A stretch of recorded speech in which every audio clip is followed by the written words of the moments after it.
अरे जरा सा माई के महंगा दवाई का हो गई। अरे जरा सा माई के महंगा दवाई का हो गई। चारों बेटा में जम के लड़ाई हो गई कि तू रख के तू रख के।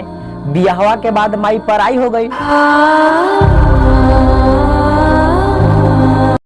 कि बड़ा दिन से वो बेवफा की फोटो अपना मोबाइल के ऑल पेपर में लगैले रहली। कि बड़ा दिन से वो बेवफा के फोटो अपना मोबाइल के ऑल पेपर में लगैले रहली।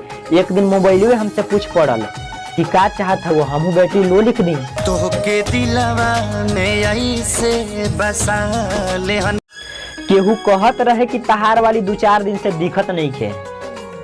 केहू कहत रहे कि तहार वाली 2-4 दिन से दिखत नहीं खे, तो हमहू कह देनी कि ज्यादा मर्दे कौनो दिक्कत नहीं खे। ऐसे भी आजकल के प्यार ढेर दिन तक टिकत नहीं खे। तू हरी अखिया बा कइले।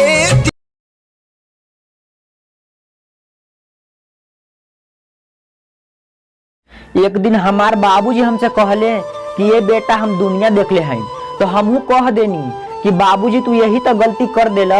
यहाँ 99% लोग दुनिया देखे आवेला, लेकिन हम दुनिया के कुछ दिखावे आइल हैं। हम मुसीबत में भी सेल्फी लेते हैं, मुस्कुराते हैं। हम बिहारी हैं जनाब, किसी के आगे सर नहीं झुकाते हैं।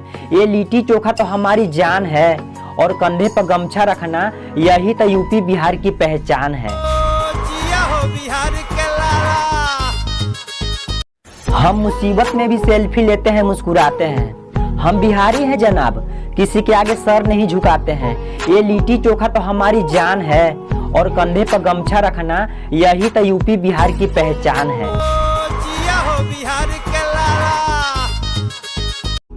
शहर के प्यार और जयमाल के मेकअप, ध्यान से सुना। शहर के प्यार और जयमाल के मेकअप 2 घंटा से ज्यादा ना चलेला। तू इंग्लिश मीडियम में पढ़ल हऊ तो हम सरकारी स्कूल के छिछोर हई। तू इंग्लिश मीडियम में पढ़ल हऊ तो हम सरकारी स्कूल के छिछोर हई। और तू अपना बाबूजी के प्यार दुलार हऊ तो हम अपना बाप के बेटा लतखोर हई।